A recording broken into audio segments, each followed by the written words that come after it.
বিসমিল্লাহির রহমানির রহিম। আসসালামু আলাইকুম।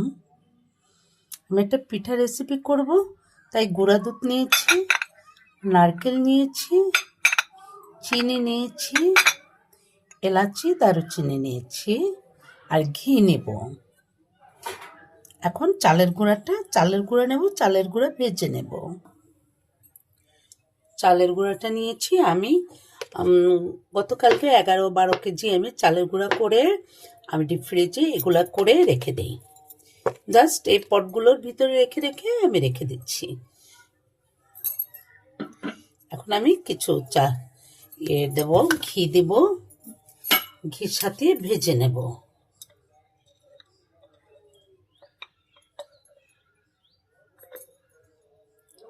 ঘি দিয়ে নিলাম, এই যে ঘিটা গরম হয়ে গেছে। তারপরে আমি এখন চালের গুঁড়ো দিয়ে দেব, অল্প কিছু চালের গুঁড়া নিয়ে নেব।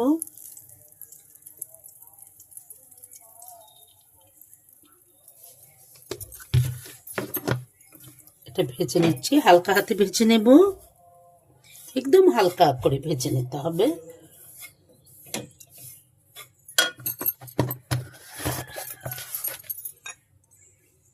এলাচি দারুচিনি দিয়ে দিচ্ছি,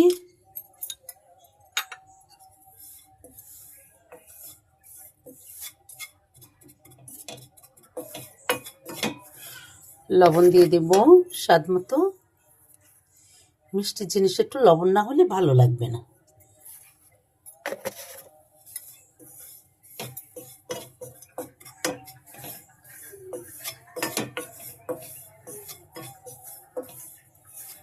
একটু ভেজে নিয়ে চুলাটা অফ করে দেব।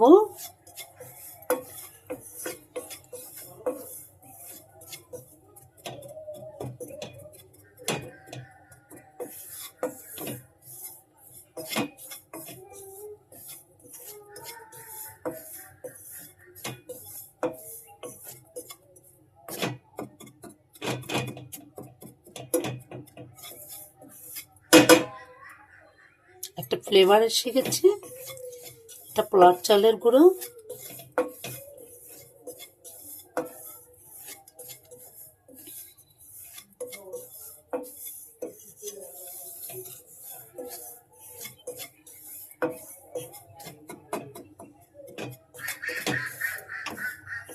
একটু ভাজা একটা ফ্লেভার আসছে, ঘিয়ে ভাজা, খুব সুন্দর একটা ফ্লেভার আসছে। এখন আমি চুলাটা বন্ধ করে দিচ্ছি। চুলাটা বন্ধ করে দিয়েছি। এটা যখন ঠান্ডা হয়ে যাবে চালের গুঁড়াটা, তখন আমি সব কিছু এর সাথে মিলিয়ে নেব। আমি একটু দুধটাকে গুলিয়ে নিই, একটু গরম পানি দিয়ে দুধটা গুলিয়ে নেব।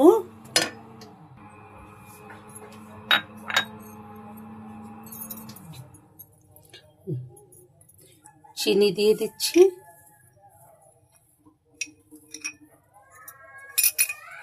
আপনারা যেভাবে খাবেন চিনিটা সেভাবেই দিবেন। বেশি খেলে বেশি দিবেন, কম খেলে কম দিবেন।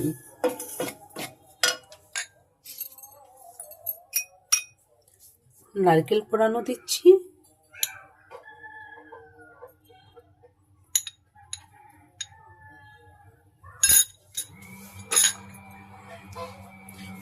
দুধ দিয়েছি, গুঁড়া দুধ।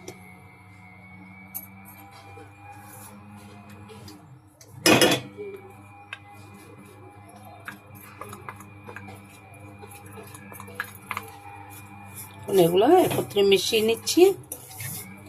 মিশিয়ে নেওয়ার পরে এটার ভিতরে পানি দিয়ে, একদম কুসুম গরম পানি দিয়ে নিচ্ছি।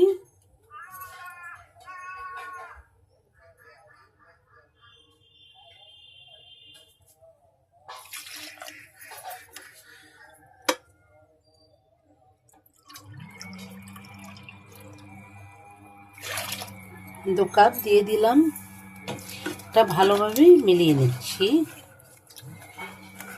নাহলে দলা পেকে যাবে। এটা মিশিয়ে নিতে হবে।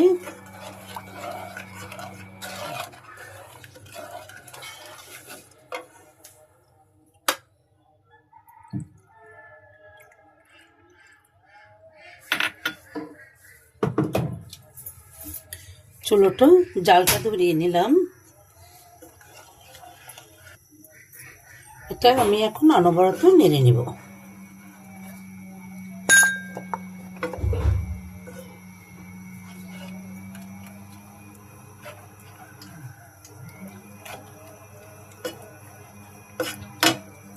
আমি একটু প্লেটে ঘি মেখে নিয়েছি, এখন উপর থেকে একটু নারকেল ছিটিয়ে দিয়ে দেবো।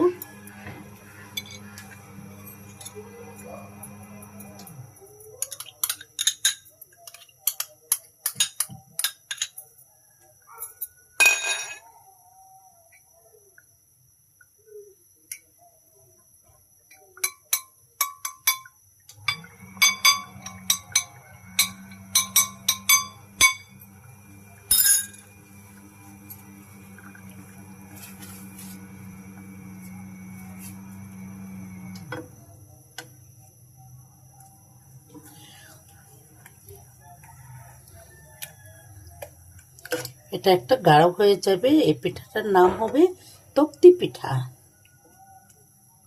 তক্তি পিঠা এটার নাম।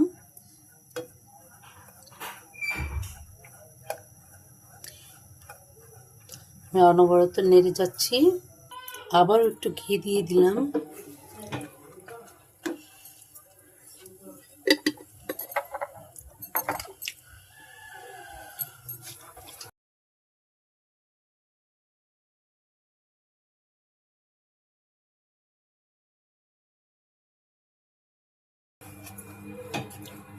এখন হয়ে গেছে। এরকম যখন হয়ে যাবে তখন আমি এটাকে তুলে ফেলব।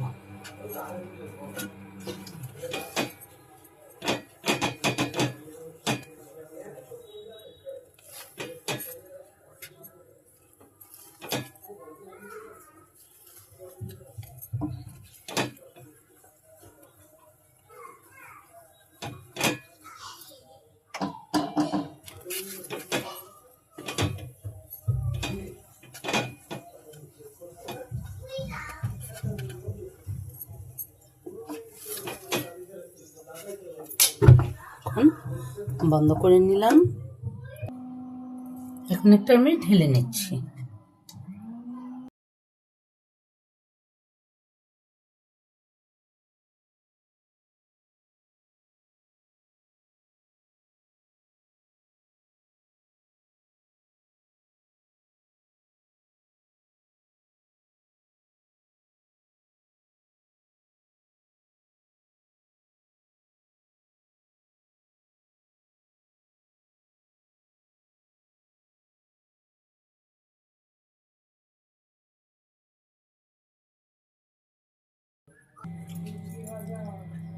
তক্তি পিঠাটা হয়ে গেলে আমি কেটে নিয়েছি।